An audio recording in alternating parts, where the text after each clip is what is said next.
वो देखो देवर जी। Oh shit, मेरा लंगड़ा भाई यहाँ पर, ये जरूर पैसे लेने आएगा मुझसे। एक काम करना, उसे बोल देना कि मैं यहाँ पर हुई नहीं, मैं ऑफिस चला गया। ठीक है, हैंडल कर लो जाओ। अरे लेकिन क्यों? नमस्ते भाभी। नमस्ते देवर जी। आप यहाँ पर, आप कॉल कर देते, बता तो देते आने से पहले। भाभी कैसी बात कर रही हैं आप? हम कोई रिश्तेदार थोड़ी हैं जो फ़ोन करके आएंगे यहाँ पे। हमारा घर है, हमारे भैया का घर है। ये सब छोड़िए ना, आप ये बताइए भैया कहाँ हैं? अब वो मीटिंग में गए, वो मीटिंग में गए हैं।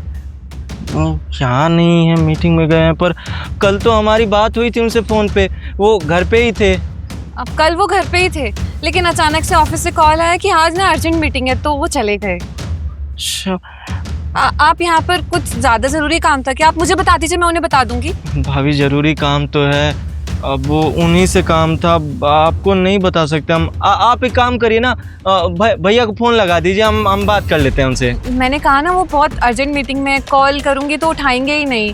भाभी समझिए ना, हम इतना दूर से आए हैं बस उनसे मिलने के लिए, ज़रूरी काम है जब ही तो आए हैं। और हम फ़ोन किए हैं उनको, कम से कम 100 बार फ़ोन किए हैं, लेकिन हमारा फ़ोन नहीं उठा रहे हैं। आपका फ़ोन शायद उठा ले, एक बार आप बात करा दीजिए।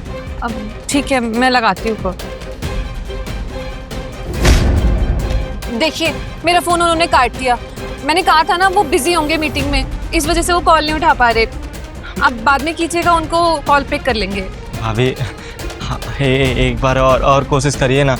देखिए ना, इतनी गर्मी है ना, गर्मी में हम उनसे मिलने आए हैं, बहुत ज़रूरी काम है, नहीं तो हम आपको परेशान नहीं करते। एक बार फ़ोन करिए, अब अगर इस बार फ़ोन नहीं उठाएंगे ना तो कोई बात नहीं। ठीक है, मैं करती हूँ एक बार और। देखिए फिर से काट दिया उन्होंने।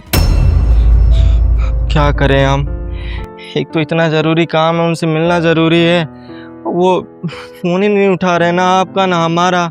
आप मुझे बता दीजिए ना, मैं उनको बता दूंगी जब वो आएंगे मीटिंग से। हाँ, आप भी बिल्कुल सही कह रही हैं, पता नहीं कब आएंगे कब नहीं आएंगे। और वैसे भी हम टिकट करवा लिए हैं जाने का भी, तो ट्रेन छूट जाएगा हमारा। इससे बढ़िया हम आप ही को बता देते हैं। 1 मिनट रुक जाइए।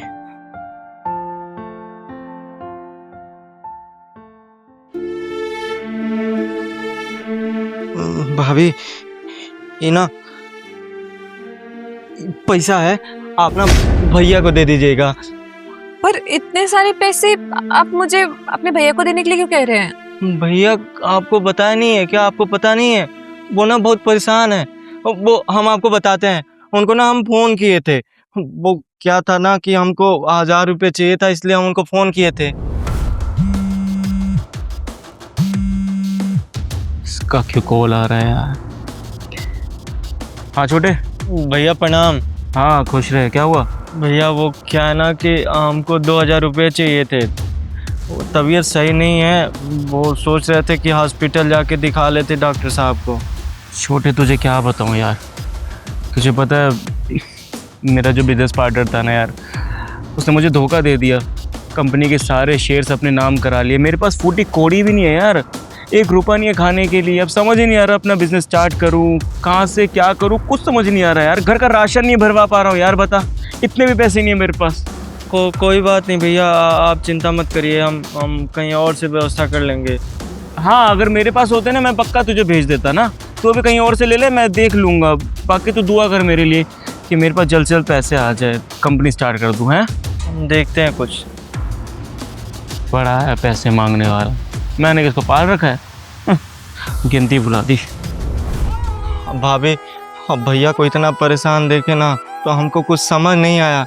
अब वैसे भी हम उतना पैसा तो कमाते नहीं हैं, महीने का वही 7-8 हज़ार रुपया कमा लेते हैं, तो हमारी औकात तो है नहीं कि इतना पैसा उनको दे दें। लेकिन वो कहा है ना कि भैया जब अपने हिस्से का ज़मीन बेच के यहाँ शहर आए थे तो हमारे हिस्से का रह गया था, तो सोचे कि हम तो अकेले रहते हैं, हमारा शादी विवाह भी नहीं हो सकता, लंगड़े जो हैं, तो इसलिए सोचे कि हम अपने हिस्से का ज़मीन बेच करके ना वो पैसा भैया को दे दें, उनका बिजनेस बच जाएगा और वो परेशानियों से निकल जाएंगे। हमारा क्या है, हम तो अपना गुजारा ऐसे भी कर लेंगे, एक दिन मर जाएंगे। देवर जी, आप ऐसे क्यों कह रहे हैं? आप अपाहिज है तो इसका मतलब ये थोड़ी है कि आपकी पूरी की पूरी ज़िंदगी रुक गई है। ये बहुत कुछ है ज़िंदगी में करने के लिए।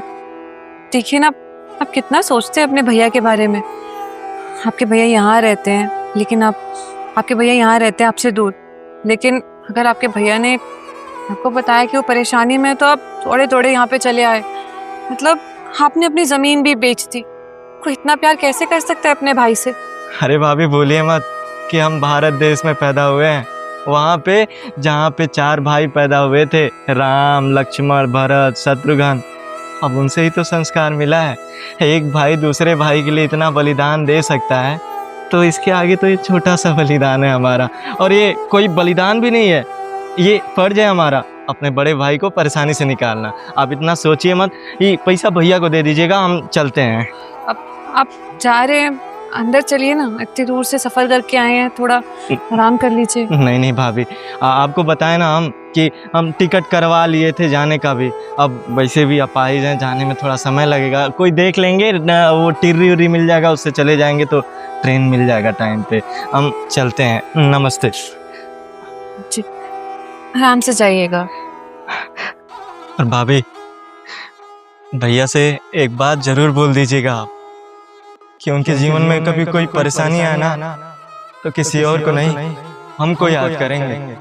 भैया पे कोई आज भी आए ना, तो हम अपनी जान दे देंगे, लेकिन अपने भैया को बचाएंगे। चलते हैं।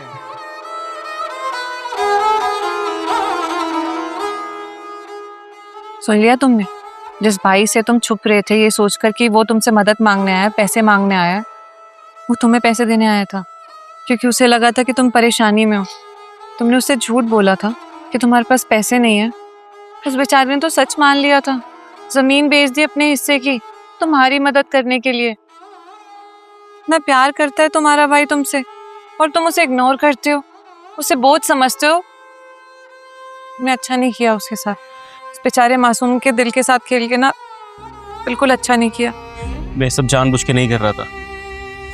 मुझे ऐसा लगता था कि शायद मेरा भाई मुझसे प्यार नहीं करता, शायद मेरे पैसों से प्यार करता है, अब उसके पास तो कुछ है नहीं, मेरा पैसा लूट के चला जाएगा। लेकिन समझ चुका हूँ कि गलती मेरी है। वो मुझे अपना बड़ा भाई छोड़ो बाप के समान दर्जा देता है, मुझे वैसा प्यार करता है, और मैं पागल, मैं सिर्फ पैसा पैसा करता रह गया, कभी उसके प्यार को समझ ही नहीं पाया। कोई बात नहीं, अब तो वो चले गए हैं, आपको पैसे दे के गए थे, ये लीजिए। आप ये पैसे उनको लौटा दीजिएगा खुद से। उनको कभी ये महसूस मत कराइएगा कि वो छोटे हैं, उनके अंदर कोई कमी है। ऊपर वाले ने तो उनके साथ जाती की है, लेकिन हम तो उनके अपने हैं ना, हम उनके साथ कभी बुरा नहीं कर सकते। बहुत प्यार करते हैं वो आपसे, आप पे जान न्यौछावर करते हैं। आप भी बड़े भाई होने का फर्ज निभाइए। ज्योति, वो ज़्यादा दूर तक नहीं गया होगा। मैं अभी उससे सॉरी बोल के आता हूँ। अगर मैंने अभी उससे माफ़ी नहीं मांगी ना, तो जिंदगी भर खुद को कोसता रहूँगा। जाइए, लेकर आइए। सतीश, भैया आप ना खुश रहे। आप तो घर पे थे ही नहीं ना। भाभी बोल रही थी कि आप बाहर कहीं गए हो मीटिंग के लिए। झूठ बोला था मैंने। मैं तेरी सारी बातें सुन रहा था, गेट के पीछे छुपा हुआ था। झूठ बोल रहे थे? भाभी से झूठ बोलवाया, लेकिन क्यों? ऐसी कौन सी नौबत आ गई जो आप दोनों को मुझसे झूठ बोलना पड़ा? मेरी मेंटालिटी, मेरी सोच बहुत घटिया सोच है तेरे भाई की। मैं ये सोचता था कि मेरा भाई मुझसे प्यार नहीं करता, वो सिर्फ मेरे पैसों से प्यार करता है, इसी वजह से मेरे साथ बंधा हुआ है, मुझसे इसलिए मेरा हालचाल पूछता है ताकि उसको पैसे दे दूँ मैं कुछ। उस दिन जब तूने मुझे कॉल करा था ना, मुझे ऐसा लगा कि तुझे शायद मेरे पैसों की ज़रूरत है, इसलिए मैंने एक झूठा बहाना बनाया कि मेरे पास पैसे नहीं है। और अच्छी लाइफस्टाइल जी रहा हूँ यार, मेरा काम भी अच्छा चल रहा है, सब कुछ अच्छा चल रहा है, लेकिन शायद अपने कर्मों की वजह से ना अपना भाई खो बैठूंगा एक दिन में। तूने अपनी प्रॉपर्टी बेच दिया सिर्फ मेरी खुशी के लिए, मेरे बिजनेस के लिए यार। इस मुंह से मैं तेरे से सॉरी बोलूं यार, मुझे माफ़ कर दे यार, गलती हो गई तेरे भाई से। ये आपने अच्छा नहीं किया मेरे साथ। आप जो कुछ भी करते ना, मुझे नहीं बताते तो वो सही रहता, लेकिन ये बता करके ना आप बहुत गलत किए। कभी आपको बड़ा भाई नहीं बल्कि बाप के जैसे मानता था। मैंने कभी ये नहीं सोचा कि आप मेरे भाई हो। हमेशा पिता की तरह माना, पापा के जाने के बाद ना आप ही वो सब कुछ मानता था। भैया, आपका छोटा भाई हूँ, इतना तो अधिकार है ना कि आपसे 1500 रुपये मांग सकता हूँ जरूरत पड़ने पे, और वो भी पैसे नहीं मांगता। मुझे तो खुद ही पसंद नहीं है ऐसे पैसे मांगना, इसलिए गांव में वो जो बनिया है उसके यहाँ काम करता हूँ, महीने के 7-8 हज़ार रुपये दे देता, उससे मेरा गुजारा चल जाता है। वो तो आपने बोला कि आपको पैसों की ज़रूरत है, तो मेरी औकात नहीं थी भैया कितने पैसे आपको दूँ, इसलिए ज़मीन बेच के ये पैसे आपको देने आया था, आपको परेशानी से निकालने आया था। पर यहाँ आके तो कुछ और ही सुनने को मिला। तेरा बड़ा भाई सच्ची में एकदम बेकार काम करके बैठा हुआ है यार। मुझसे ज़्यादा समझदार तो तू है। देख, मैंने जो भी किया ना उसको भूल जा यार। अपने बड़े भाई को माफ़ कर दे बड़ा दिल रख के, और आज के बाद में प्लीज़ मुझसे दूर रहने की ज़रूरत नहीं है यार। मेरे साथ मेरे घर में रह, मुझे बहुत अच्छा लगेगा भाई, मैं हाथ जोड़ता हूँ यार। नहीं भैया, आप मुझसे बड़े हो, माफ़ी मत मांगो मुझसे, अच्छा नहीं लगता है।